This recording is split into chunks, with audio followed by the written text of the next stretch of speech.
Okay. Hello. Howdy, y'all. Hello, everyone. This is NAB 2025, and it is absolutely great to have once again our friends of the garage here, Steve, Tommy. The garage is an incredible VFX company. You can see a little bit of the work that they have behind, but please first introduce yourself if you don't mind. All right. Thank you so much. It's great to be at NAB. Everyone's a little sleepy today already. But my name is Steve Giralt. I'm the founder of The Garage. We are both a production company and a production services company. So we both work on our own creative work, and we also work as collaborating with other people in the industry doing things like motion control, virtual production, special effects, and pretty much any other kind of really hard problem to solve is kind of the work that we do. So I myself am a director, DP, photographer, creative director, a lot of hats that I wear.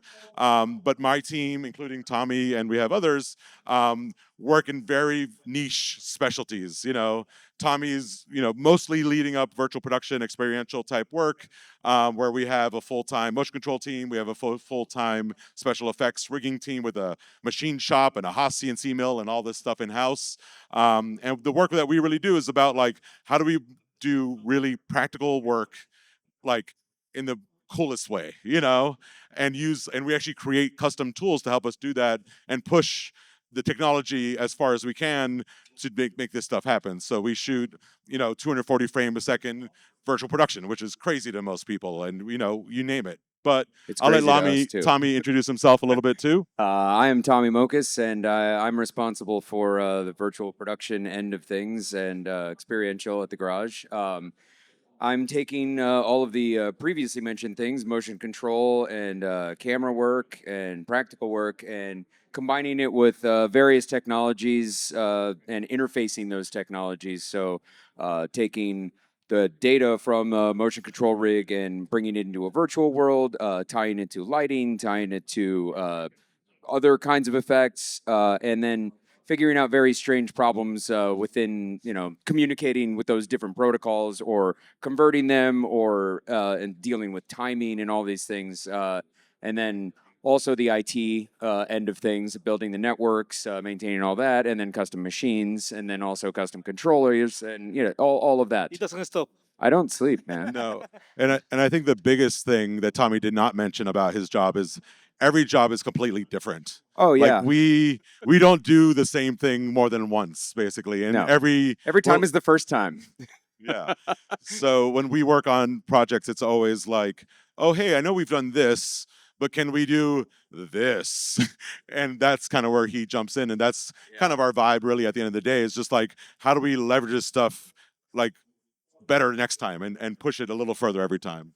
So actually, this was going to be my first question. Obviously, looking at your show reel and what you guys are doing, you took the niche to the maximum level and to the highest standard. So what sparked the idea behind the garage to start with, and how did this idea evolve? Yeah. So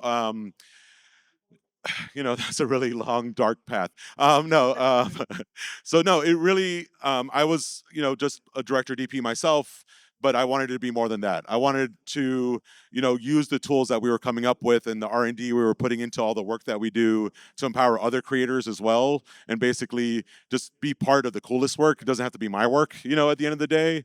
But the name itself, the garage, comes from, it's like a safe place to experiment. It's you go into the garage, you mess around, you bring some friends over and you play around, you make a mess, and it's okay to make a mess.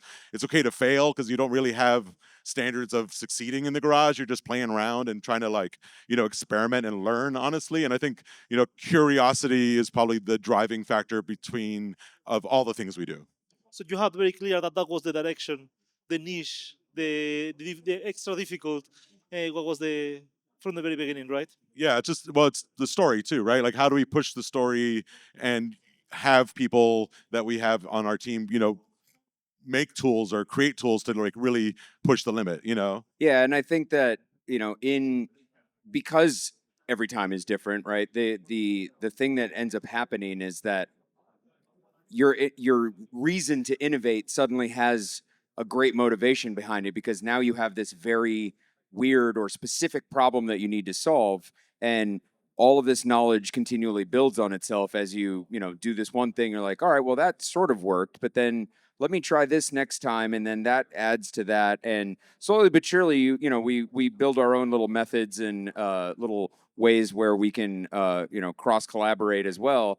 But like myself, like I've built, you know, an extensive weird toolkit of things that fix one very strange problem, both digitally and in analog, you know, world of just being able to convert things or figuring out very very strange problems that lead to very creative solutions. And that whole process is very organic and very much like throw, you know, three ideas out immediately and then just try them all. And a lot of where we I think can get there very quickly is that because we're doing that all the time, uh, we're quick on like, oh, okay, I could do this way, this way, this way, this way.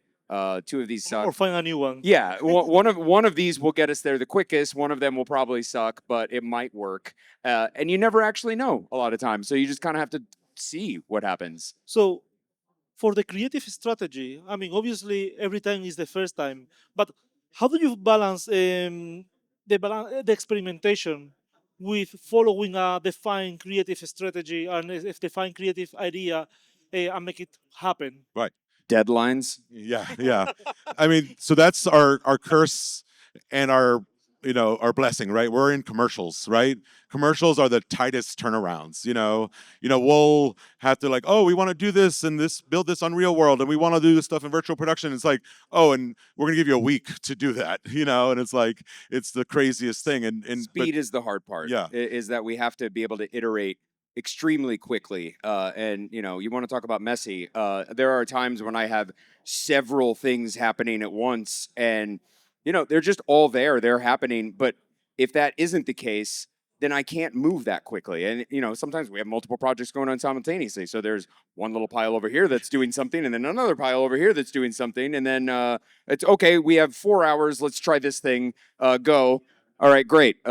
Write that down. Move on to the next thing. You know, and that's always happening. I mean, Yeah, no, and I was saying like, and to me, because once again, I was saying we're two sides to the company, right? There's the collaborative services side, and there's us as the production company and running the creative. Even work as an agency with some of our brands like PepsiCo.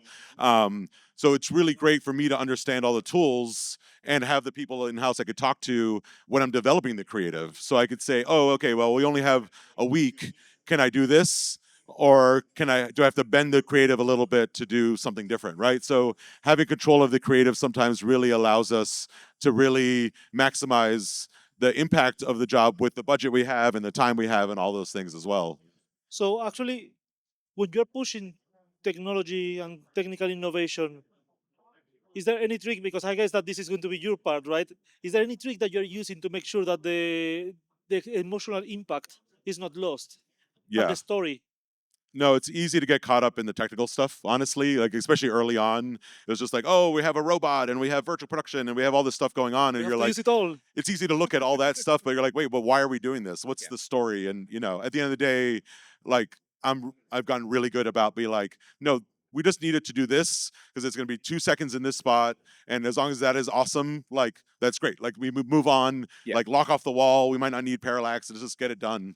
Sometimes. That is, yeah, that's the challenge that I have to come up with is that everything is a rabbit hole. So how far down that rabbit hole do I need to go? And can I say it's good enough? Because there are times when we just have to go.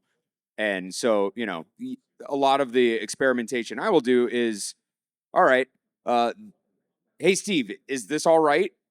Good enough? Yeah? Great. Okay, I can move on to another problem now. And like, and so on and so forth. So it's like, but then I also have to take all of that data and knowledge and come back to it later and revisit it, maybe refine that process a little further so that the next time he asks me to do something weird, I have that in my back pocket, Right. which is like now, Every day. an ever growing toolkit of weird things. Yeah. So obviously, I mean, again, looking at the things that you guys do, everything is very unique.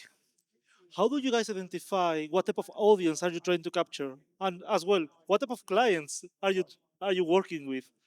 No, I mean we are the stewards to the brands, right? Like we are only here because they pay us to do the work that we do. So at the end of the day, it's not about what I want, it's what makes the client sell more stuff. Honestly, at the end of the day, we're in advertising, right? Mostly, except for collaborations, which is episodic, it's different.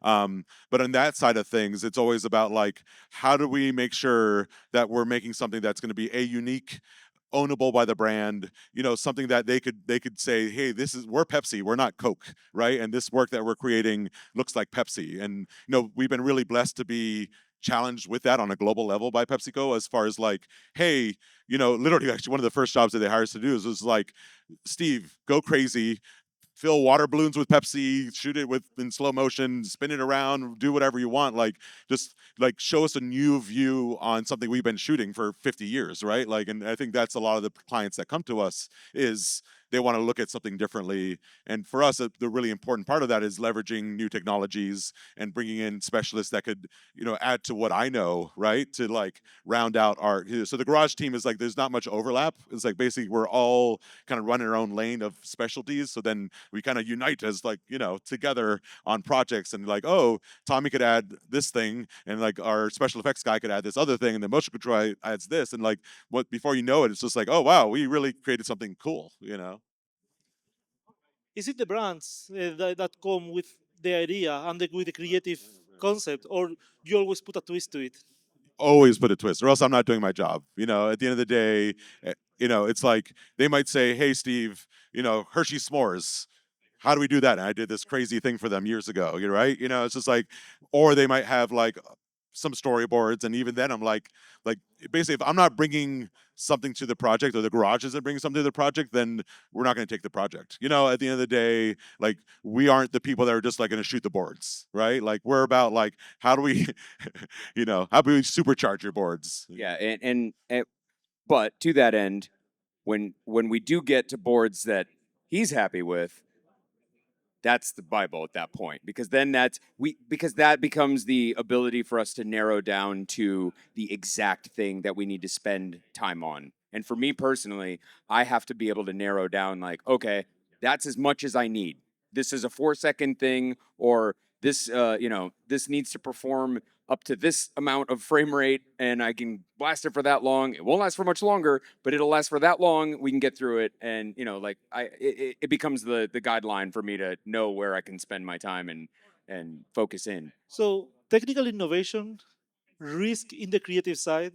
Can you tell us about one project that failure as fuel, one project that didn't go as expected, and how did actually help you continue with the projects going forward? We're constantly on the line between failure and success on every job. There's no one job where like, oh, that one we know is going to be super easy and smooth and happy. Like that's part of innovation, and failure is part of that project. But it's pivoting at those moments and knowing how to twist the story when you wanted a sunny day and it's cloudy, right? Like, okay, well, put a light up over there, right? Fail upwards. Yeah. Like for every problem, there's a solution, and sometimes your solution is to make your problem your new solution. Something like, oh, it won't do that. Okay, how do we make that work in 15 minutes? So now you either retool or you just make that work in the way that you can. So it's not about like necessarily failing, but just being able to roll with the punches and just like continue and get something done. Because at the end of the day, that is what we're trying to do. And that limited amount of time that I get to, do that thing is like that's where we win. And as long as you do that, as long as you don't actually stop, you win. So, I mean, obviously, you guys are using motion control and you're using ultra high refresh rate cameras, LED. There is a lot of technology involved. What? So, three questions actually here. What tools do you think that makes you unique the way you guys use it? What tools do you think that are being underused in the industry? And which tools do you think that are coming up that are going to make a change in the way you guys work and you're looking forward to put to use? Oh man, those are three good questions. Very. So I think our special sauce when it comes to tools is a lot of the custom stuff we build. Honestly, like we literally fabricate from electronics to mechanical devices to whatever it is. And I So it would say goes further than software. I was assuming yeah. software. oh no, we literally No. hardware. We have a Haas CNC mill in our studio and like a whole machine shop and all this stuff. So we make our own custom 6,000 watt LED lights that are liquid cooled that we built ourselves. You know, I had the chips made in China for me, and we made our own system to drive them because we do so much high frame rate work that we're just tired of HMIs flickering and like all this stuff. You know, now finally the LEDs are starting to catch up, but you know, this was like 4 years ago that we had 6,000 watt LED lights. You know, and that with to that same question though, it's like what makes us unique. Our tools are also, you know, the people, right? Like, you know, having Tommy, having Matt, our special effects guy, they're super experienced, they're super smart. They are driven by that curiosity as well. You know, I think, you know, when I say, oh, all my tools are in the garage, it's like it's not just the stuff. And no fear to try things, right? Yeah. That is the biggest part. Yeah, I think you know, there's a lot of I mean, everything I do is experimental. There's literally no standards for all of this stuff, right? Virtual production is very much a black art at this point. And you know, companies like you guys, and you know, the integration between software and hardware is a long ways away from being happy. But there's a lot of synergy there, and every day that I'm, you know, either creating a, you know, custom integration or some sort of interaction that needs to happen, um, you know, simulate live effects is another crucial piece of my puzzle. Touch designer, the other one. Unreal Engine is a thing that I tolerate. You know, I essentially use I'm it as a sorry render for those engine. offended. Is Epic Games here? I don't think they're here. It's okay. Yeah, that's fine. You know, that they don't need to like me. So wait, and But then it is still an amazing tool, and you know, I do actually enjoy using it. There's just my big gripe with Unreal Engine in general is that it's not made for one person to run. It's made for lots of people to run. So me as a single person department, you know, it gets there's some things that I would love to not have to do, or you know, could fix or make it better. And I'm trying to do that every day. So you know, I make these little modifications, little tools. You know, the way that I use Touch Designer is very much I build a tiny tool, I save it, I keep that around, and then I slowly but surely have built up these little tools. Assimilate is really great and has you know, listened to a lot of feedback and is continually adding things and sending me beta versions to test out, and you know, getting my workflow to be less chaotic by the day. And I look forward to the day when my job is easier. That's not anytime soon, but yeah, you know, exactly. slowly working there. Yeah, and no, to your third question, the future, right? You know, the future. I think once again, I haven't heard AI being said enough in this room, but you know, it's being said enough on LinkedIn. Let's say that for sure. Is there anything else on But LinkedIn? the reality of leveraging AI for what we put on the wall, for making post tracking easier and rotoscoping easier, like once again, it is going to be an absolute part of our workflow going forward. You know, and I'm excited about how to leverage it in combination with practical shooting, right? Like I think so many people are like, just AI generated. It's like, ugh. You know, like at the end of the day, like people love authenticity. They want to shoot real stuff, which is why we shoot all this stuff the way we do. Even if you're cheating a little bit, yeah, you're using some green screen, you're using virtual production, you're doing stuff like that. But to me, AI to put stuff up on the wall to help with my, you know, image-based lighting and stuff like that, like, and once again, and for our team to work with other people, like, you know, because you know, for me as the founder of the production company, I'm not on Severance when our motion control team is on there, but I'm advising as we're working with ILM on the previs and kind of going through all that stuff. And the more previs could be helped with AI and all that stuff, you know, like the more it just helps us communicate better, really. I think that I'll take the opposite stance and say that What do you think so? yeah, yeah. So I, you know, I think that the human element is even more important now than ever, because I think that what AI is unfortunately enabling is a general malaise of non-creative creativity, where a lot of things have a look to them, they have a feel to them, and it's, you know, very uncanny valley and very sort of in a space. And that's to say that it's just like purely generative, right? Like a lot of this stuff that you see now is just as they call it, slop. It's just stuff that exists out there, and there's a ton of it being made. But within that world, there is, I would, you know, dare call it a revolution of people that are like not eschewing it, but just saying like, hey, you know what? Authenticity and like creative is so important, maybe more important than ever now, because like it's the one thing that truly makes us human. That is an expression of our humanity, and so the more of that, and that's why I actually like virtual production because it's not it, it's not a replacement of Right, anything. right. It's an extension, and so to that end that it becomes a part of a set. It doesn't replace a set. It becomes part of the lighting. It doesn't replace the lighting, and it doesn't replace any of the people either. It becomes even more collaborative, even more creative at that point. And so this sort of synergy that's starting to happen now, I think is only because people are looking for deeper creativity, not trying to avoid it for more profit. And Tommy's also excited about SMPTE 2110 Oh and 100 boy, gig am Ethernet I! everywhere. Boy, am Fiber. I! I mean, we're always excited about how it's going to improve workflows, and I have been speaking with a few companies, and yes, oh my. I'm ready, man. I have been, anybody that will listen, I'm just like, please give me more SMPTE 2110. I want to I, to my problem a lot of times is dealing with Signals. just signals in general, but the flexibility that I'm looking for right now doesn't actually physically exist. But to be able to virtualize it in an IP setting suddenly eliminates a lot of what I'll call legacy problems, but still works within the confines of a legacy world. And as that slowly moves away from having to require hardware, like if I've got 4 switches, 3 nodes, and everything goes to screen to wall without touching one output that isn't physical, whoa, that's going to get fun. That's Tomorrow's amazing. panel. Yes. Yeah. So now the opposite of a question that I did before. Can you guys mention one project, each of you, one scene, one project that you saw it afterwards and you thought like that looked absolutely amazing? I think for me, it's still the first experimental job I did for PepsiCo Global, where they were like trying to really redesign the whole brand.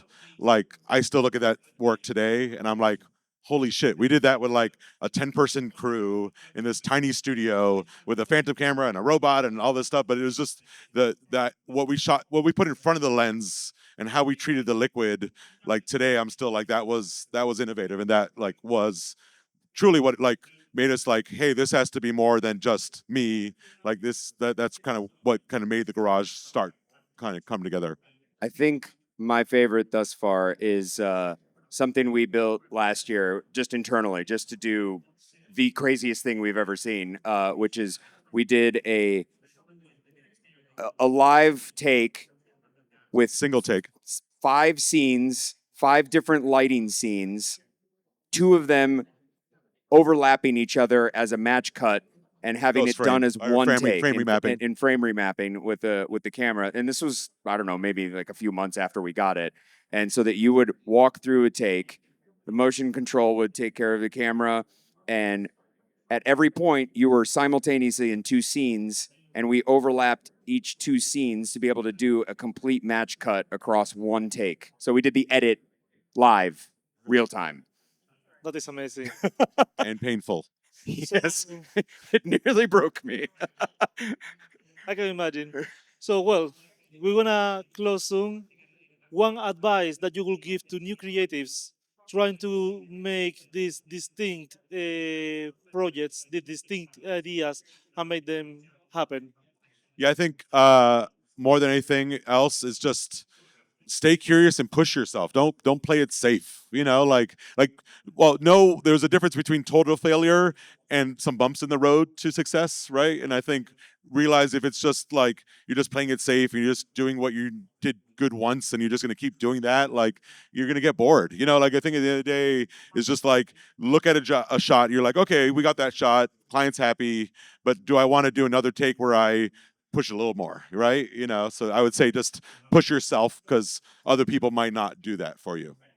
And I will build on that by saying push it, but also know why things are the way they are. Read the rules, read the manual, read the white papers, know why standards are the way they are. Read the history of those standards. Read why all of these things were built, and it will help you get beyond them, because now you'll know why those things are, like, why is 2997 2997? There is a really good reason that number exists, and it goes back to like 60 years ago. And as interesting as it is on its own, those are the kinds of things that have helped me push way beyond what is a standard or a limit in any of these scenarios, because I have that working knowledge, and I'm like wondering, why did they do that, and so that's what actually is most interesting to me about moving to IP stuff, is that we can throw all of those rules out if we wanted to, and I think that is incredibly freeing in a creative sense. And I would just read more, man. Read history. It's so helpful. That's amazing. Steve, Tommy, thank you very much. The garage has a frame remapping presentation in the Nikon booth. It looks absolutely amazing. Amazing lighting. They're using Mark Roberts motion control robots. They're using red cameras.